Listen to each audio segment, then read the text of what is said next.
Trouble of mill. Oh, no. One of Crossbean's gone out to school and settle. What on earth does that mean? I don't know. Mr. Wentworth just told me to come in here and say that there was trouble at the mill, that's all. I didn't expect a kind of Spanish Inquisition. Nobody expects the Spanish Inquisition. Oh, I didn't expect the Spanish Inquisition. My one and only prayer is that someday you care. My hopes, my dreams come true. My one and only you. How do you plead? For innocence. Cardinal! Someday you'll care for me, but it's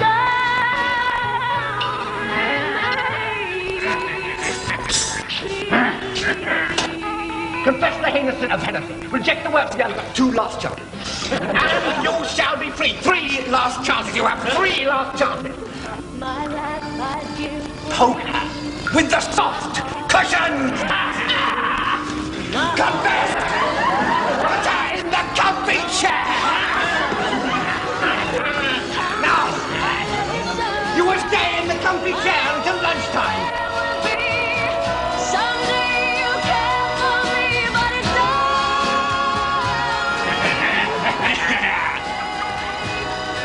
Confess! Confess! I confess! Not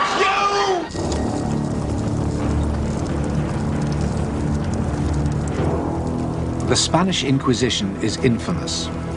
Long before Monty Python's caricature, history had reached its verdict. A discovery and plain declaration of the Holy Inquisition of Spain, 1567. A court without allegiance to any earthly authority. A bench of monks without appeal. There is nothing else in the world to go beyond them in their most devilish examples of tyranny. Indeed, they do so far exceed all barbarousness, a man cannot more aptly liken them than to that which they most closely resemble, and from whence they proceed, their sire, Satan himself.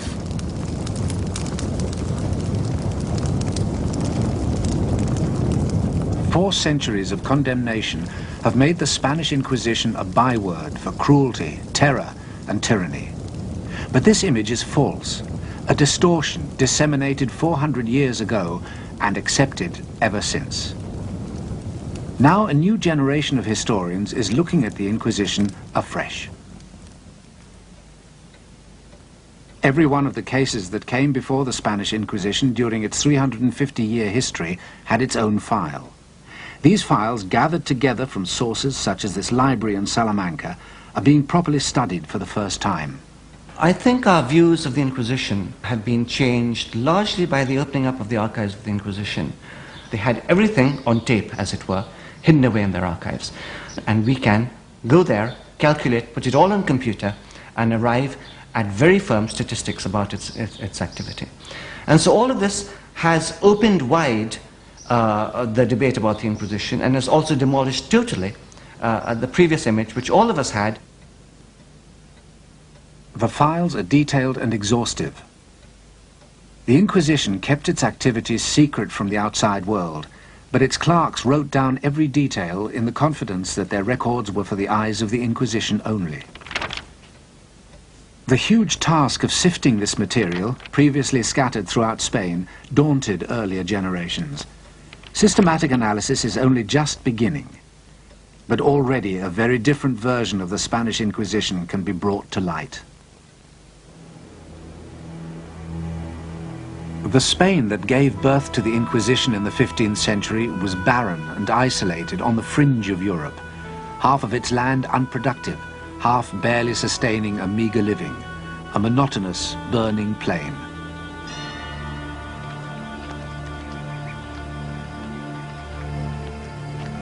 No easy routes, no natural center, no one leader.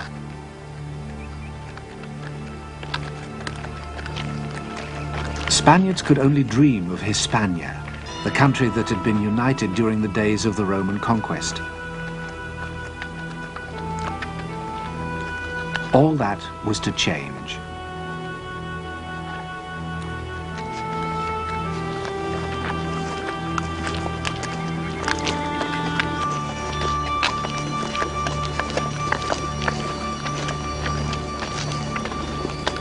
On the morning of October the 18th, 1469, Ferdinand, heir to the throne of Aragon, and Isabella, heiress of Castile, were married.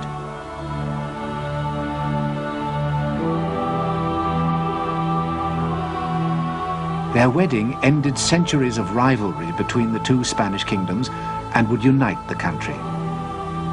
Spain, for so long merely a name on the map, had become a historical fact. The itinerant royal court often convened in the city of Avila, here at the monastery of Santo Tomas, its facade triumphantly incorporating an H for the reunified Hispania. But for Ferdinand and Isabella, there could be no political unity without religious unity. They were called the Catholic kings and vowed to rule a Catholic Spain. Pressure was exerted on Spain's large Jewish population to convert. Many did. But traditional Christians were suspicious that these conversos were practicing their former religion in secret.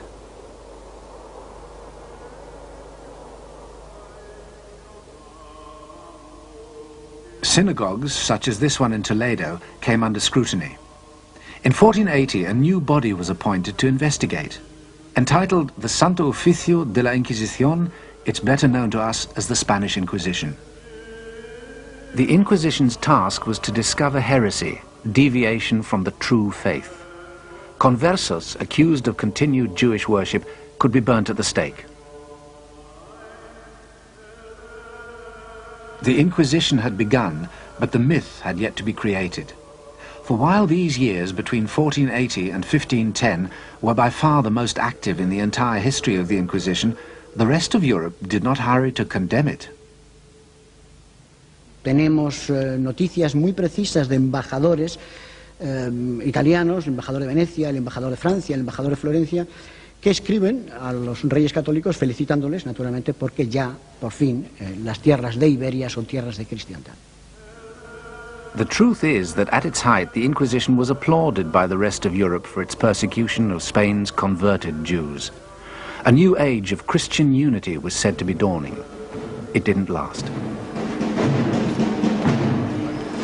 In 1517, the Church was split in two by the Reformation. It was the enormous power and wealth of the Church that the Protestant reformers made their target. A power and wealth still on display every year in Spain's religious capital, Toledo.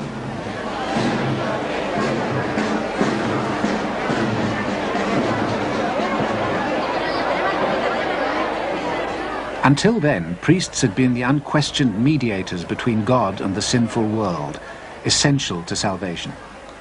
But the reformers declared that men came to God by faith alone, sola fide.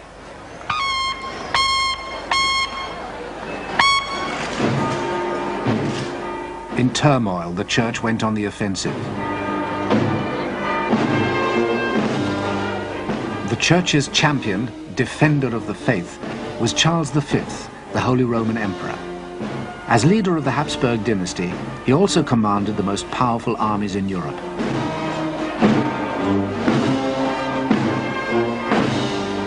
But Charles was more than just a Habsburg. As Ferdinand's grandson, he ascended to the throne of Spain, putting that country at the forefront of the defense of the faith.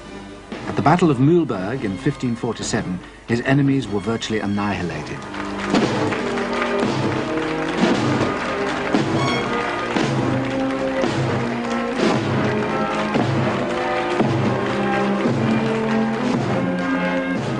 Routed on the battlefield, the reformers attacked elsewhere. Where the Church had the sword, the reformers had the printing press. It was no coincidence that printing was invented and spread fastest in the countries most sympathetic to the Reformation, the German states, England, and the Low Countries, where this press in Antwerp still survives. With their new technology, the Protestants could fight a different kind of war. For the first time, it was possible to wage a real propaganda campaign. This is what the enemies of the Spanish Habsburgs did, very skillfully. The Spanish monarchy was unable to counteract that. They fought in the military domain and not in the propaganda domain, and they felt that that was an unfair way of waging a war. That was not proper of gentlemen. Gentlemen fought with weapons, not with leaflets, not with ideas. This scum of barbarians, this mongrel generation, Spain, is and ever hath been the sink, the puddle, and filthy heap of the most loathsome, infected, and slavish people that ever lived. Their more than tigerish cruelty, their lustful and inhumane deflowering of their matrons, wives, and daughters, their matchless and sodomitical ravishings of young boys, which these demi-barbarian Spaniards have committed. Within a year of the Battle of Mühlberg, a stream of anti-Spanish invective began to pour off the printing presses of the Reformation. But the polemic needed a focus. It found one in the body expressly designed to uphold the Catholic faith, the Inquisition. A myth was in the making.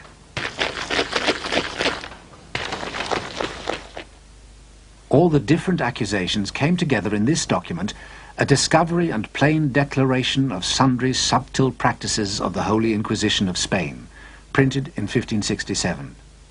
Within the year, it was translated into English, French, Dutch, and German.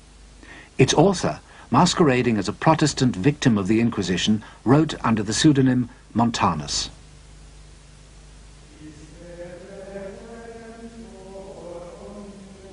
By identifying with the victim, Montanus brought the supposed horrors of the Spanish Inquisition vividly alive. It is his work which introduced to the world an image of the Inquisition which has persisted ever since.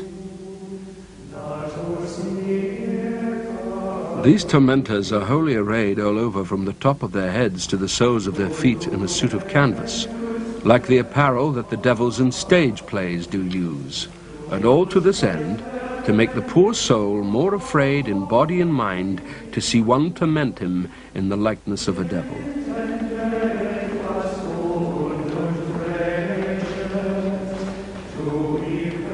Montanus contributed decisively to what became known as the Black Legend. The Black Legend is the name given by the Spaniards to the image created by their enemies, according to which they were greedy, cruel, tyrannical, and especially intolerant in religious terms. And of course, the role played by the Inquisition, especially in intolerance, was crucial. The Inquisition was the cornerstone of this construction. In the early years of the 16th century, to combat the rising tide of religious unorthodoxy, the Pope gave Cardinal Jimenez of Spain leave to move without let or hindrance throughout the land in a reign of violence, terror, and torture that makes a smashing film. This was the Spanish Inquisition. Es un experto en derecho y forma parte del conjunto de la administración. Lo del clérigo fanático no es más que producto naturalmente de muchas interpretaciones un tanto sesgadas de la propia historia de la Inquisición, claro. There were career men who didn't even have to be priests. In the early period of the Inquisition, we have examples of some inquisitors who were not even priests. They were simply lawyers trained at the university. And then they would use the Inquisition merely as a career which could be a stepping stone maybe to another career. This more humdrum reality can be seen in early illustrations of the Inquisition at work. But bureaucrats make boring copy. Montanus' version relied on the Gothic drama of hooded fiends. It was not enough for the Inquisitor to be portrayed as a religious fanatic. He had to have a further interest: torture.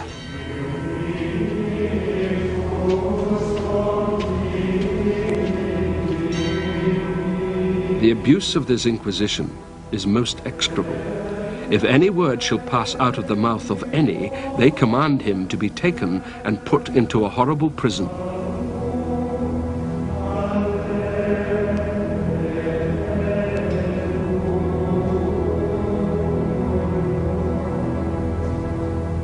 Add to the horrors of the prison the injuries, threats, whippings and scourgings, irons, tortures and racks which they there endure. Murdered by long torments, their whole days together treated more cruelly out of all comparison than if they were in the hangman's hands to be slain all at once. Montanus associated the Inquisition forever with the horrors of the torture chamber.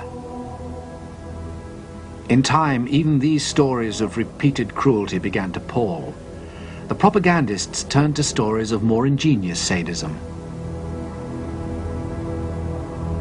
One of them surpassed the others in fiendish ingenuity. Its exterior was a large doll, having the appearance of a beautiful woman. A semicircle was drawn around her, and the person who passed over this fatal mark touched a spring, which caused the diabolical engine to open. It immediately clasped him, and 1,000 knives cut him in as many pieces. In fact, the Inquisition uses torture very infrequently. In Valencia, for example, I found that out of over 7,000 cases, only 2% experienced any torture at all, and usually for no more than 15 minutes, and less than 1% suffered repeated torture, in other words, more than once. I found no one suffering torture more than twice.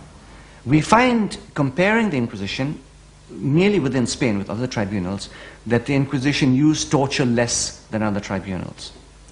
And if we compare the Inquisition with tribunals in other countries, we find that the Inquisition has a virtually clean record in respect of torture. During the same period in the rest of Europe, vicious punishments could be prescribed for an enormous number of different offences. In England, you could be executed for damaging shrubs in public gardens.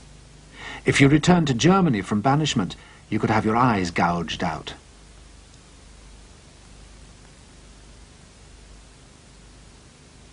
In France, you could be disemboweled for sheep stealing. The Inquisition used none of these methods. They had a rule book, the Instrucciones, which specified what could and could not be done. Those breaking the rules were sacked. So the Inquisition did not, as alleged, roast their victims' feet, or brick them up to languish for all eternity, or smash their joints with hammers, or flail them on wheels.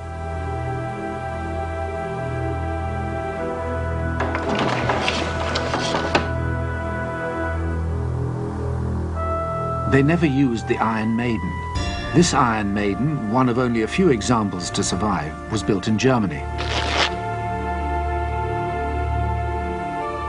The Inquisitors didn't ravish their female victims, although a rich and undeniably popular tradition suggests that they did.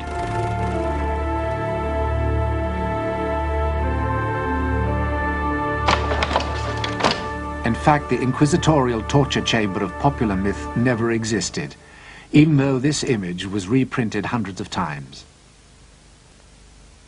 And it was not only the use of torture that was falsified. Stories were also fabricated about the gruesome conditions in which prisoners were kept. Ironically, the Inquisition had probably the best jails in Spain.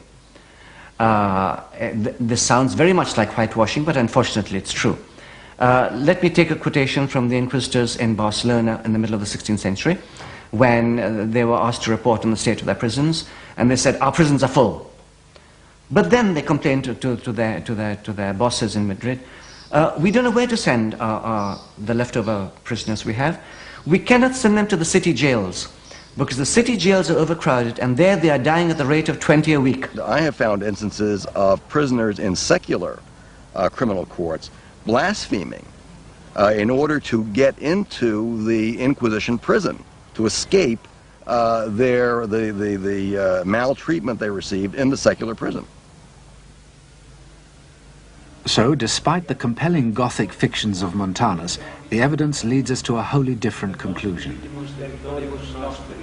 The Inquisitors were certainly interrogators, but they were restrained interrogators, skeptical about the effectiveness of hardship and torture in bringing heresy to light.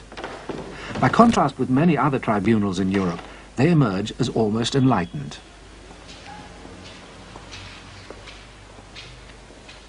El caso más singular, por ejemplo, es el caso de la brujería. El Tribunal del Santo Oficio fue extraordinariamente benigno con el tema de la brujería, mientras que otras justicias europeas, justicias ordinarias y justicias eclesiásticas no tuvieron ni mucho menos la misma consideración con este tipo de delito. Proclama mi alma la grandeza del Señor. Whatever crime they were investigating, the inquisitors went by the book.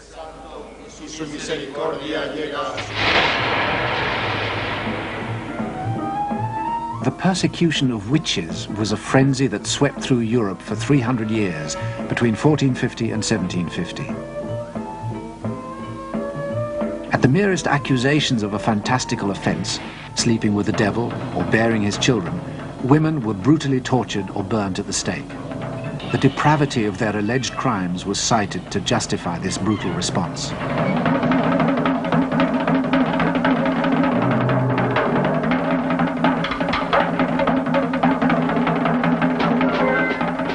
One tribunal took a different approach. Remember that the inquisitors were university lawyers, and lawyers look for evidence. So when the inquisitors looked for evidence of witchcraft, they said, okay, so this woman has killed a baby. Where is this baby?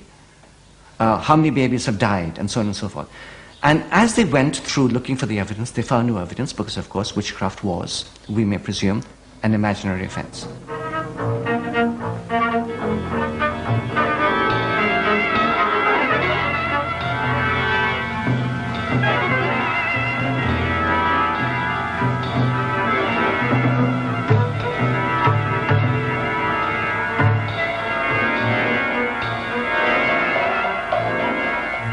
While the rest of Europe reacted with horror, the Spanish Inquisition declared witchcraft a delusion.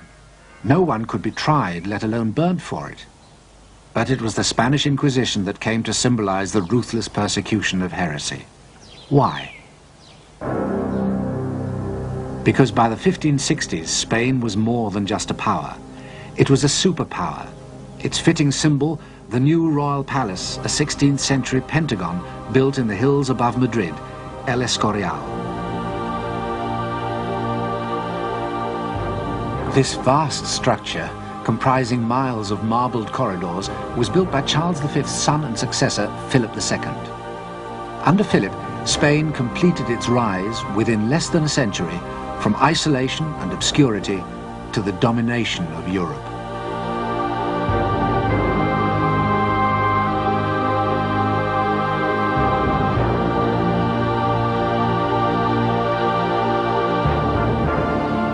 Philip was at the pinnacle of earthly power, but like his father Charles, he had a higher loyalty.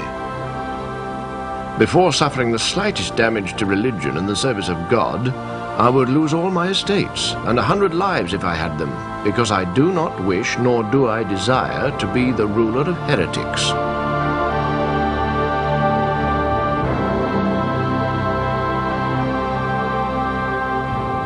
Confronted by such fervor and strength, Spain's enemies changed tack. Their new target would be the king himself. Philip II is an excellent example of the distortions and the creations, very successful creations in this case, of the Black Legend. Philip II was presented as a monster. That's an example of the cruelty of the Spanish race. Philip II really, his policies are perfectly debatable. Personally, I don't like him, but he was no more of a monster than, say, Henry VIII of England. And Henry VIII, nevertheless, was cleaned up in order to be presented as a fit champion of Protestantism. Philip took no such trouble with the presentation of his image, believing it beneath his dignity. He paid dearly for it. In 1568, the year after Montanus was published, a chance incident played into the propagandist's hands. The king's son, Don Carlos, died suddenly. Suspicion lighted on Philip, and it was claimed that he had not acted alone. Among the aspects of the Black Legend, which became very current in the 16th century onwards, was that the Inquisition had encouraged the King of Spain, Philip II, to kill his own son, to execute his own son, for reasons which the king knew best and which the inquisitors knew best. For this legend, of course, there's absolutely no evidence whatsoever, or to be even more firm, it is totally false, totally unsubstantiated. His son and heir, Don Carlos, was an insane, very problematic teenager who died in an accident. But Don Carlos became something like a champion of freedom, and he was the protagonist of many plays and dramas and novels in the 17th and 18th century, the most famous of which was by Schiller, later converted into a beautiful opera, by the way, by Giuseppe Verdi.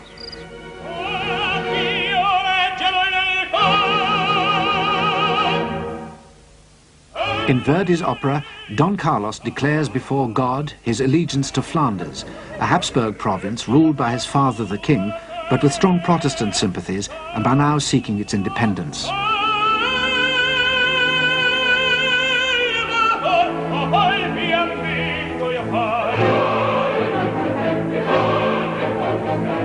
Defying his monstrous father, Don Carlos is portrayed as a heroic symbol of resistance, his mission to defeat the forces of repression.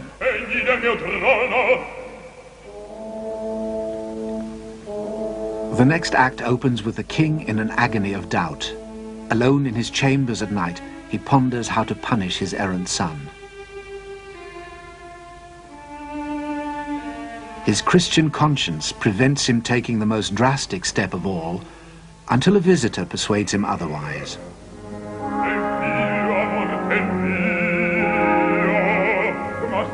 The Grand Inquisitor, portrayed as an old blind man, listens as the king pours out his anguish. Then, through his uncompromising arguments, the Inquisitor gradually overcomes the king's reluctance and persuades him to kill his son.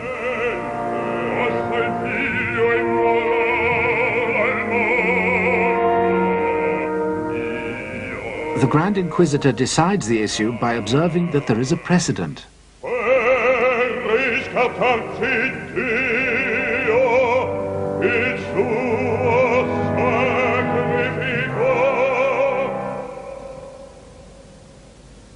The opera is fiction from start to finish, and the most influential distortion concerns the Inquisition, which can come and go as it pleases, here in Philip's private quarters at El Escorial, a malign spectral presence feared even by the king, and manipulating affairs of state from behind his throne.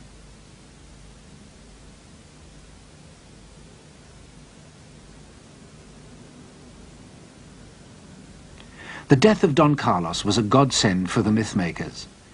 In reality, the Inquisition was no more the power behind the throne than the inadequate prince was a heroic martyr.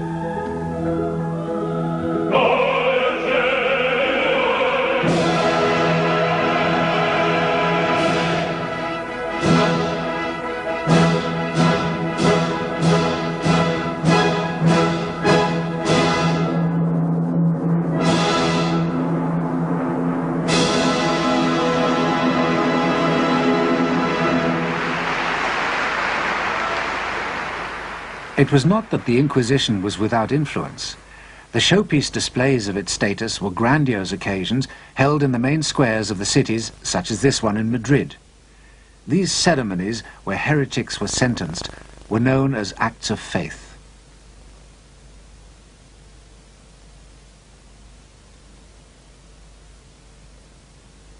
Present were the competing power brokers, other church authorities, secular institutions, and the aristocracy. All of these other institutions are powerful. They all have the ear of the king. They are competing and conflicting institutions. So the Inquisition has to operate within that framework. Its power, therefore, is constantly being curbed and opposed by the representatives of other institutions, equally powerful. It's still possible to capture a sense of the many different power blocks then competing in Spanish society during the Corpus Christi parade in Toledo. Every one of the city's medieval guilds has its own special place in the procession and its own distinctive regalia.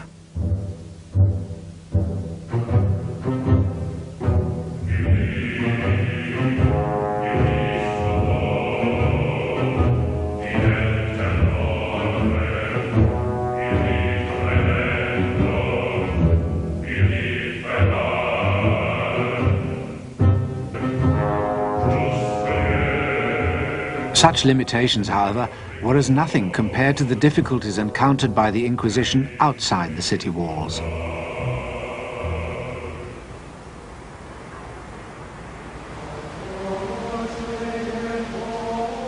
In 16th century Spain, 4 out of every 5 inhabitants lived in the countryside. The Inquisition was divided into 20 tribunals. Each of them had to cover thousands of square miles. Yet each tribunal had no more than 2 or 3 inquisitors and a handful of administrative clerks. Contemporary accounts reveal that the inquisitors detested and often shirked their sorties into rural Spain. In winter, the roads were impassable, so visitations often had to be undertaken in the burning heat of summer.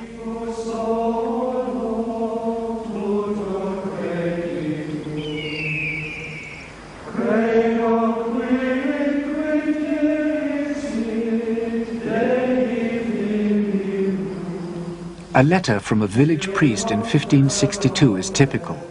This village, he wrote, does not know the Holy Inquisition. Era muy difícil controlar las áreas rurales, absolutamente imposible. Y de hecho, cuando lo intentó, se encontró con enormes dificultades. De hecho, podemos decir que durante el siglo XVI y XVII muchos campesinos castellanos no vieron nunca un inquisidor ni tampoco vieron nunca un auto de fe. Those inquisitors who persevered with visitations to remote villages encountered a level of ignorance that made a mock of their elaborate theological training. Rural life was precarious, often lived under the threat of starvation. The villagers' beliefs were correspondingly primitive. Their only religious certainty was that death awaited them, and after death, damnation, where their punishment would be ingenious and eternal.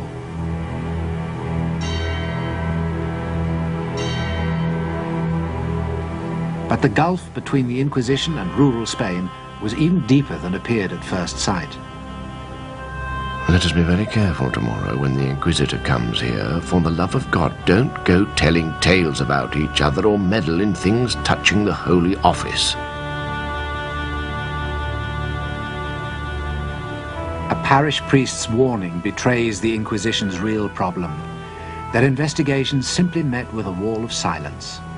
They were alleged to have developed a network of spies to breach it, the familiares. This is another element that has been greatly misunderstood.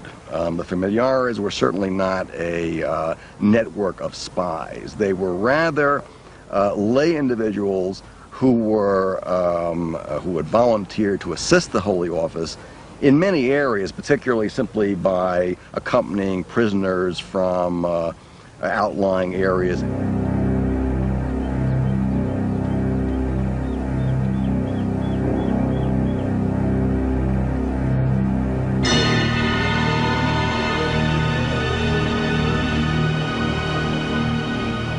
The least credible parts of the myth of the Inquisition, I suppose, are those relating to its image as being a super omnipotent institution capable of controlling the thoughts and minds of people.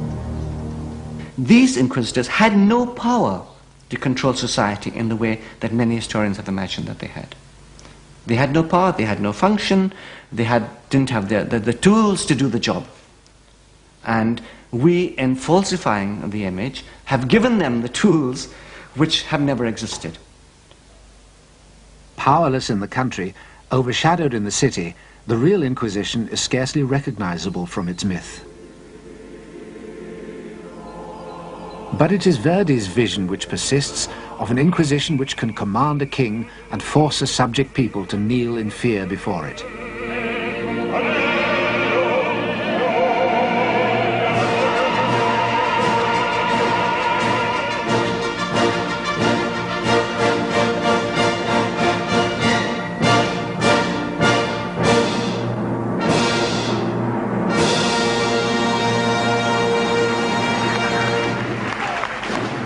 In 1570, 2 years after the death of Don Carlos, the propagandists achieved an even greater coup. The Spanish armies occupying much of Europe were alleged to be paving the way for the introduction of the Spanish Inquisition.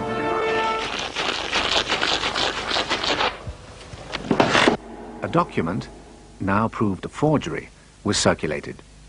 It claimed to reveal that the entire population of one country, the Netherlands, had forfeited any right to life or property. Here was an inquisition bent on mass killings to punish heresy. It's when we look at the figures for executions, only dealing with executions as distinct from the psychological impact of the Inquisition, that we come up against a very remarkable fact, namely that in 16th century Spain, and dealing only in terms of Protestant heresy, fewer people died for heresy in Spain than in any other Western country. The Inquisition, for example, in the whole of the 16th century, maybe executed something like about 40 or 50 people at the outside in the whole of Spain, in the whole of the 16th century, and that includes, of course, the whole of America as well. Whereas within a small group of years, which are the reigns of Queen Mary and Queen Elizabeth, we get at least the execution of 400 English people at the hands of, if we may call it, the English Inquisition, namely the English authorities who are in charge of executing people of the opposing religion. And we get the same figures in other countries. We get the same figures in France, where admittedly it was a Catholic authority. They executed something in the course of 5 or 6 years, they executed something like about 300 people. And so whichever country we look at, we find that the number of people who died for heresy in Spain, or for religious persecution of any sort, here I'm including also the conversos, is minimal compared to other countries. So that really, if every country is living in a glass house, none of them could throw stones, because Spain had the cleanest reputation in terms of killing off heretics than any other Western European nation. This conclusion is based on the statistical research currently being conducted in the Inquisition's archives.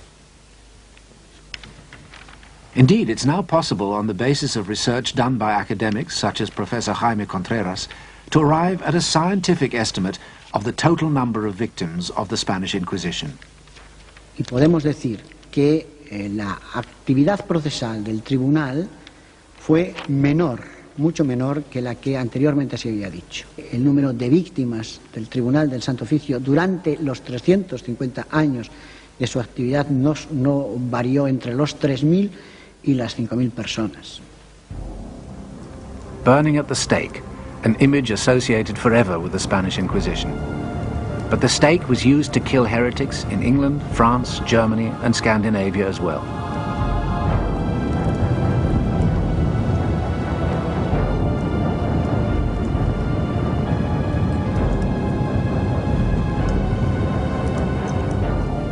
Across the whole sweep of early modern Europe, heresy was hunted down and punished.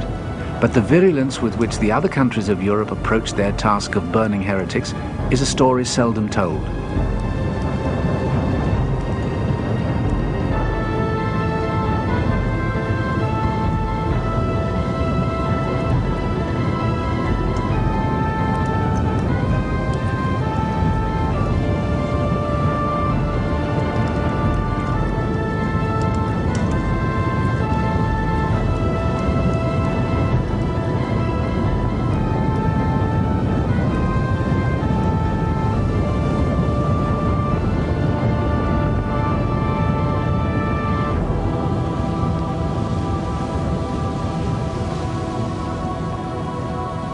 Myth can only be destroyed by fact, and the fact is that between 3,000 and 5,000 people perished at the hands of the Inquisition.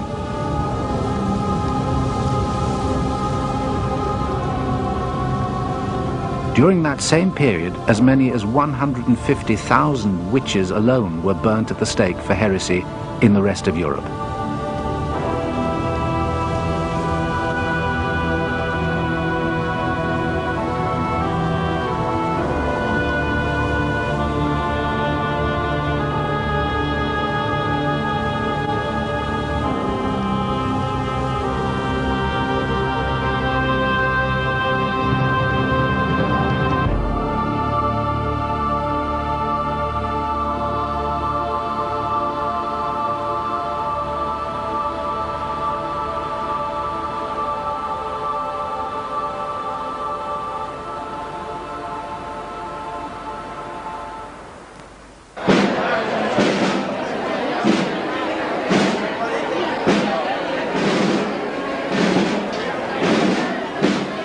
The spectacular rise of the Spanish Empire was to be followed by an uneven but inexorable fall.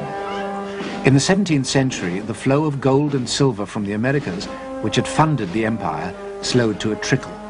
The state plunged repeatedly into bankruptcy, and the Spanish territories in Europe were relinquished one by one.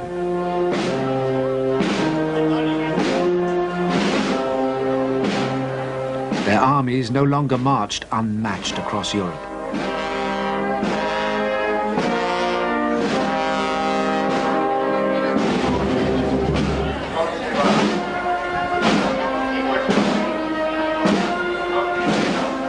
If Spain's power had been responsible for the myth of the Inquisition in the first place, it might be thought that the myth would disappear as Spain reverted to obscurity. But it didn't. Instead, the Inquisition, a versatile scapegoat, was promptly blamed for Spain's decline as a land as well.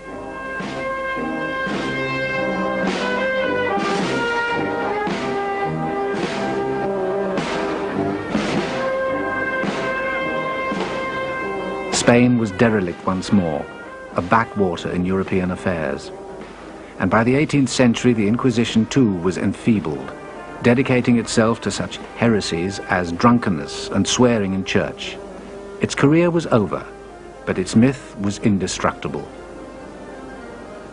This legend on the Spanish Inquisition grew, took off, and had a life on its own. And throughout the centuries, it became more and more divorced from reality. In the 18th century, for instance, when Voltaire was crying against the crimes of the Inquisition really was killing nobody. There were no burnings or anything like that in the 18th century. And in the 19th century, when the Inquisition disappeared, they hadn't killed anyone for a very long period of time.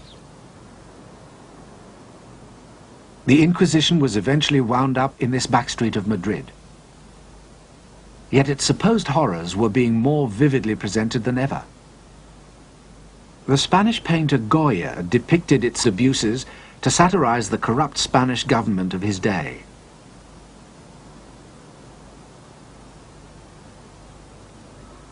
The now defunct Inquisition could be turned by Dostoevsky to criticize the despotic governments of the Tsars in distant Russia. As a myth, the Inquisition was becoming a shorthand not just for religious fanaticism, but for the repression, injustice and terror that the powerful states of a new modern Europe inflicted on their subjects everywhere. And for that incarnation of the myth of the Inquisition, the 20th century had a special use.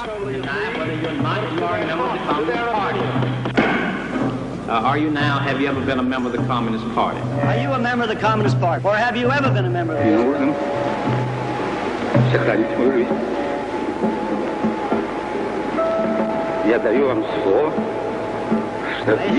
Are you now, or have you ever been a member of the Communist Party? Do you refuse to answer whether or not you are now, have ever been a member of the Communist Party? You can answer the question, yes or no. Get rid of this thought. Visit it quickly before it's too late. That is not the question. Double think. Practice it. The party says the earth is flat. True. That's true. Can be controlled. The party says 2 and 2 make 5. True. That, in my opinion, is the basic answer. No. An aroused public opinion. Not no. Forget it. To act on a local level. Forget it, you forgot. Through local law enforcement authorities to wipe out the menace. Comrades, attention! Our beloved leader, Are you now, have you ever been a member of the Communist Party? No. Ask him the next question. Ask him the next question. No. Ever been a member of the Communist Party? That's not the question. Am I by any chance addressing a senior dignitary of the Spanish Inquisition? ¿Te gusta la mucha de la Inquisición? Good. Because if I am, I wish to make it quite clear that I am prepared to tell you absolutely anything.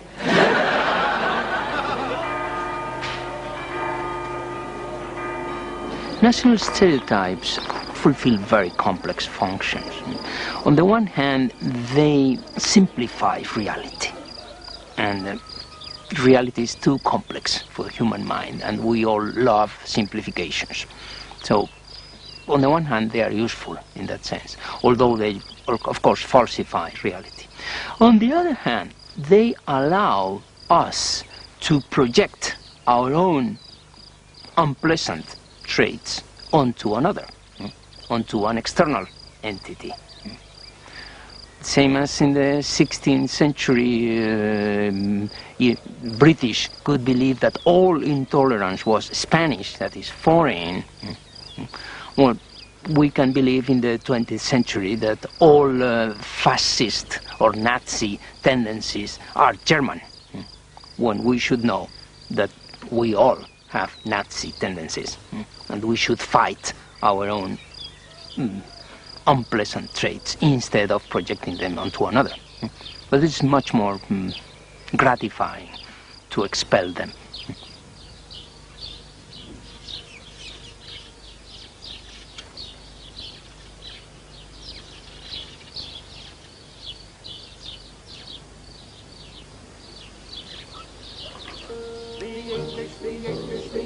Are best. I wouldn't give tuppence for all of the rest. And crossing the channel, one cannot say much for the French or the Spanish, the Danish or Dutch.